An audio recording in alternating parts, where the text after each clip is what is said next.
Shout out to Stewe, Vice Team, Chop Chop Oh.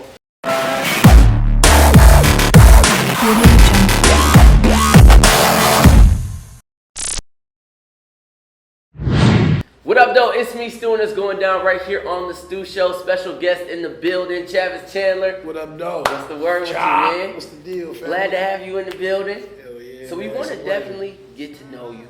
Who is Chavis Chandler?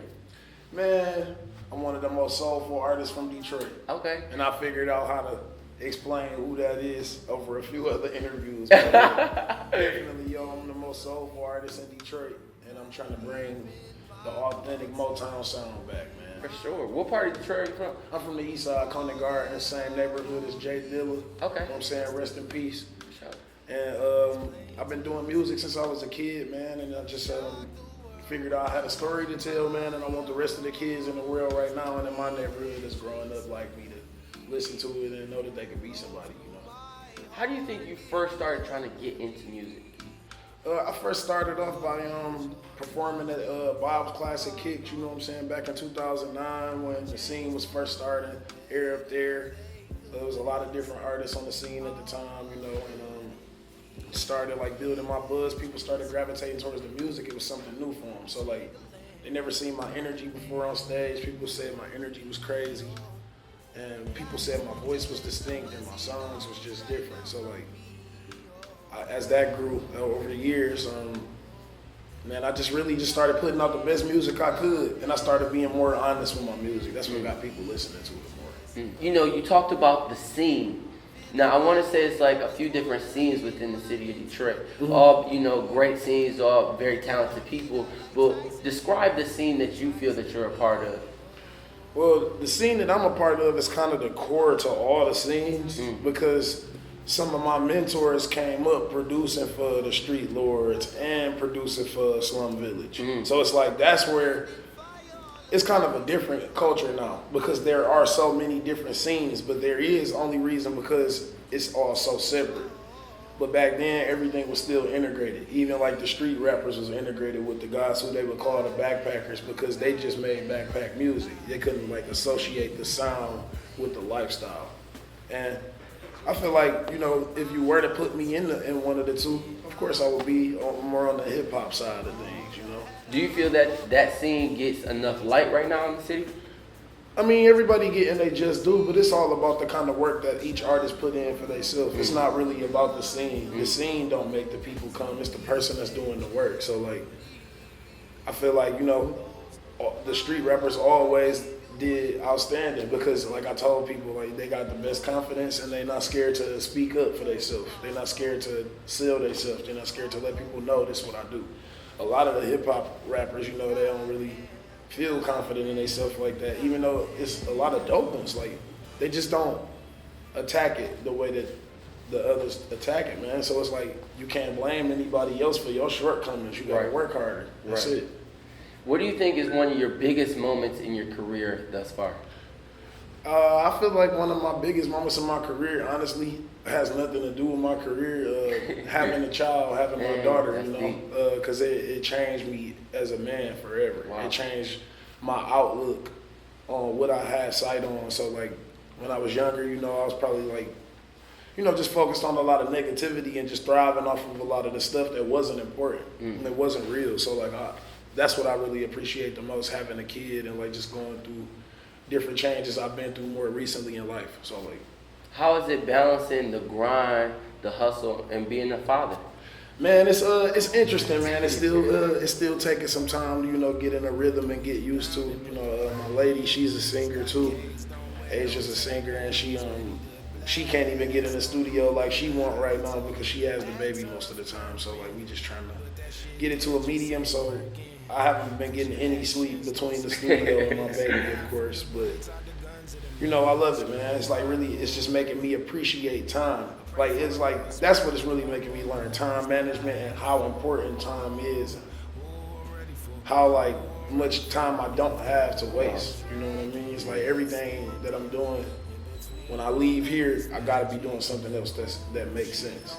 Because I have a daughter. So it's like everything you're doing in the day has to be towards the goal of you making better for your family. So I'm just trying to work smarter, not harder. That's what it really made me see.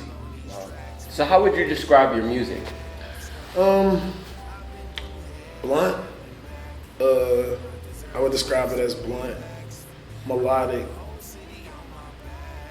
It's a little Grammy at times, just by like, you know, the ruggedness in my voice and my sound. But it's also really soulful too. Like I got a lot of songs where I talk about stuff that my friends go through. I make songs dedicated to my friends without them knowing, just because of stuff they've been through, so I can motivate them and they can keep going.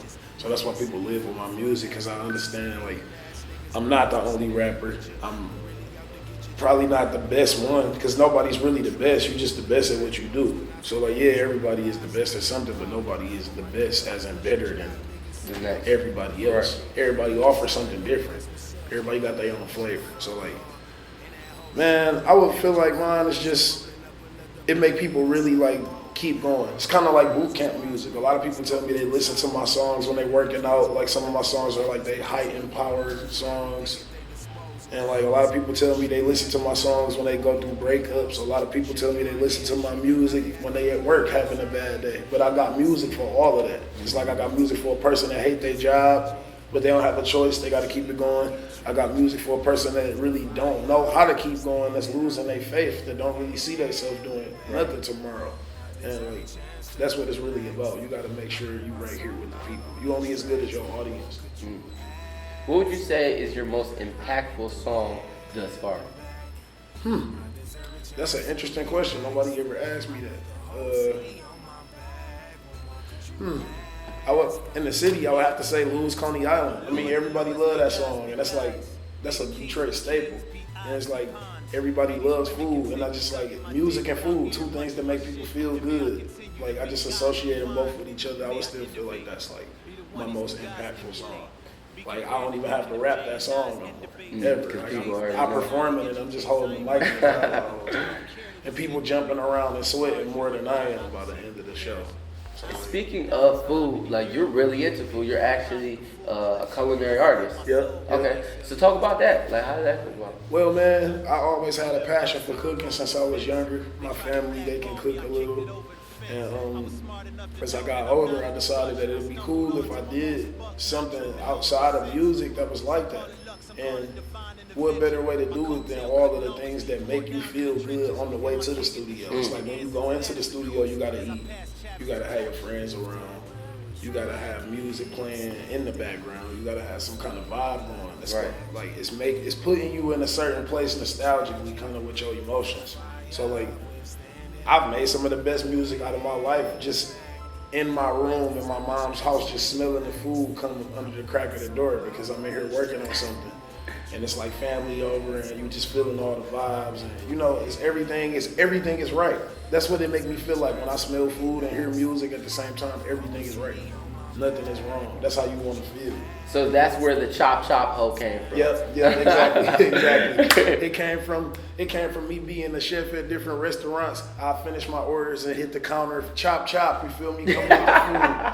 Come get all this food out of here. Sure. I don't want nobody's stuff to get cold. Get it out of here. You know what I mean? You're working on a line right now too. Yeah, I'm working on the Chop brand right now. Okay, dope. And I plan on releasing my first few pieces soon. It took me a while because I didn't want to make a line that was like any other line that was out. Even though it's really hard to be like original because everything comes from something, but I didn't want to make anything that seemed like it was trying to be for a certain time era or for a certain group of people. I didn't want to marginalize myself like that. I just wanted to try to make a lifestyle brand, like basketballs, footballs, lighters, ashtrays, and clothes, and umbrellas, and whatever we want to make. You know what I mean? Just lifestyle stuff that people could use around their house every day. So it's like you getting familiar with me on another level more than just the music. It's like getting familiar with me with the symbol of just my logo is amazing. And I feel like there's only been a few like artists in the history of like music that have done that. It's like a few household names everybody know. Your mama, your grandma is always gonna know who 50 Cent right. and Snoop Dogg is. Right. And Tupac. No matter what.